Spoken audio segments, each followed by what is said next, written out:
If you have a Quran at home, I invite you to turn to chapter 15 of the Quran and read verses 90 to 91. Surah Al-Hijr, chapter 15, verses 90 to 91. And I'm going to read it in a translation. You can read in Arabic and you can see and substantiate for yourself that according to this passage, during the time of Muhammad, there are people who are corrupting, tampering with the text of the Quran. So let me read it. Chapter 15, verses 90 to 91. As we sent down on those who divide, or the dividers, as have made the Quran into shreds. The dividers who have made the Quran into shreds. So clearly at the time of Muhammad, there were people who were tampering with the Quran, which prompted Muhammad to produce this response, warning them, do not corrupt or tamper with the Quran. However, history attests they didn't heed his warning.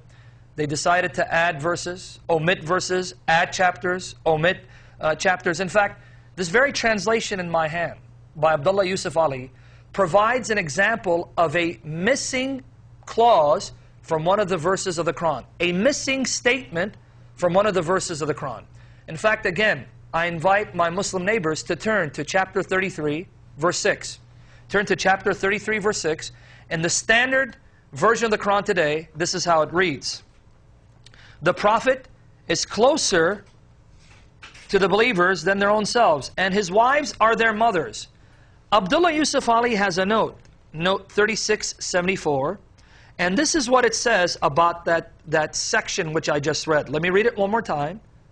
The Prophet is closer to the believers than their own selves, and his wives are their mothers. Now his note says this, in some qira'as, in some of the readings, like that of Ubay bin Ka'b. Who is Ubay bin Ka'b? One of the 4 Muslims that Muhammad personally said, go to and learn the Quran from. So in his version of the Quran, there was this clause. Occurs also the words, and he is a father to them. So in some of the versions of the Quran at the time of Muhammad, some of the Qurans compiled by Muhammad's companions had this extra phrase that we do not find in the present edition of the Quran today. What happened to that phrase? Who omitted it? And why did they do so? We have similar questions, don't we, brothers, about Surah 53, Surah Al-Najm. Ibn Ashaq and Ibn Kathir and other Muslim commentators all cite the fact that there was actually this compromise that Muhammad made with polytheism, with Lat, Manat, Uzza, which was referred to in the famous fictional book, the Satanic Verses. But isn't it true that all of the early Muslim historians and muftis, they all said that these were verses, this verse was in the Quran and has now been excised? Is that correct? Absolutely. And I actually had a debate on this topic in London on whether Muhammad delivered the Satanic Verses. And I have 37 Muslim sources reporting that Muhammad delivered the Satanic Verses. When we go back to, when we trace the references back, we find that multiple people in the 1st century of Islam reported this story. And how we know that it happened is, it's called the principle of embarrassment in history. It's basically followers of some leader are not going to invent embarrassing material about their leader. If they're going to invent something, they're of course going to invent something positive. Miracle stories, for instance. So when we find virtually all of our ancient evidence, our earliest evidence, telling us that Muhammad delivered verses to his followers, that he bowed down in honor of these verses, that his followers bowed down with him, and that he came back later and said, those verses which I delivered to you, they didn't come from God. Satan tricked me. Satan tricked me into reciting that you could also pray to Alat, Alusa, and Manat, these 3 pagan goddesses.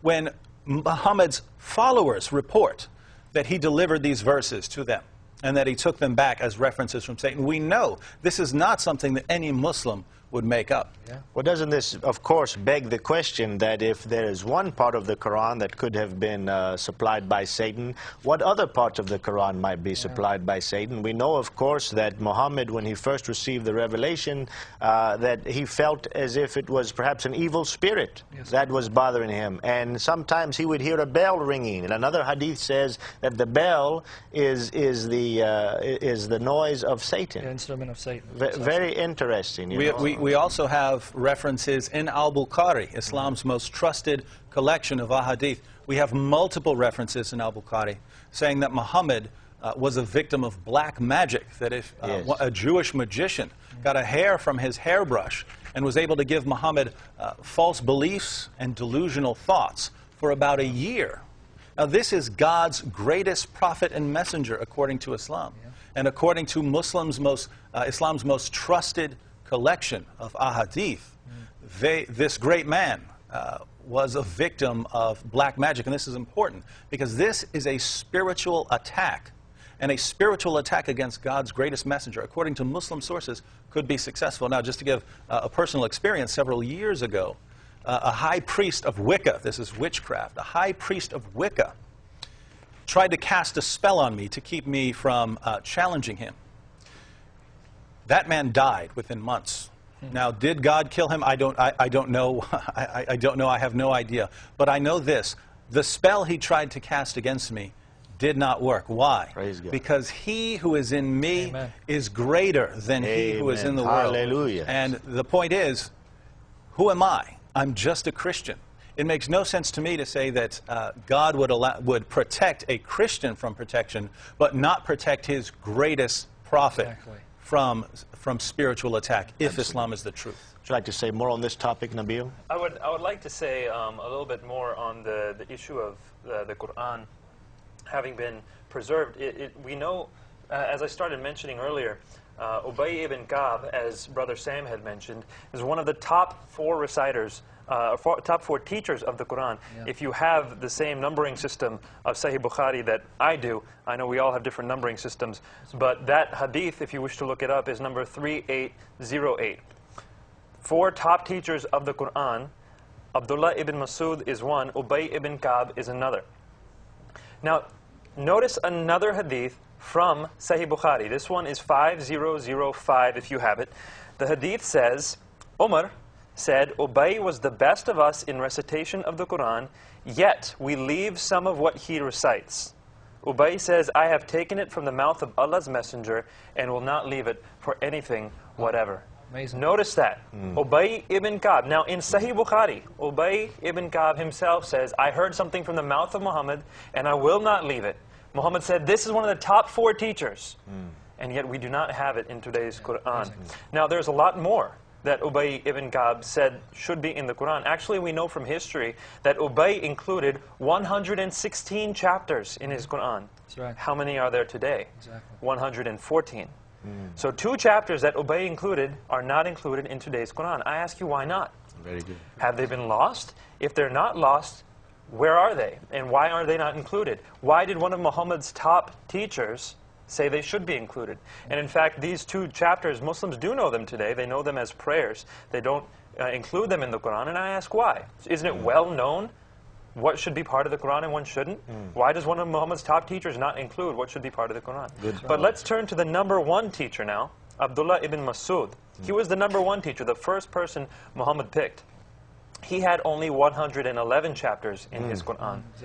He did not include some of the chapters that are in today's Quran. Now, he was in fact so adamant about his Quran that according to early sources, he said that the Quran that Zayd ibn Thabit has produced, that's the Quran that we all have today, the Quran Zayd ibn Thabit has produced is a deception. He called it a deception. According to Jami' at-Tirmidhi, he says that people should not give up the Qurans that he has taught them for the Quran that Zayd ibn Thabit gave them, that they would be rewarded if they do not give up the Qurans that they have. This is Muhammad's top teacher of the Quran. He has a different number of chapters. He calls today's Quran a deception, and he says people will be rewarded if they do not give up the Qurans that they have for the ones that Zayd ibn Thabit is delivering. Two of Muhammad's top teachers disagree with today's Quran. And I ask you, Why should we believe today's Quran is the correct one? It's powerful evidence.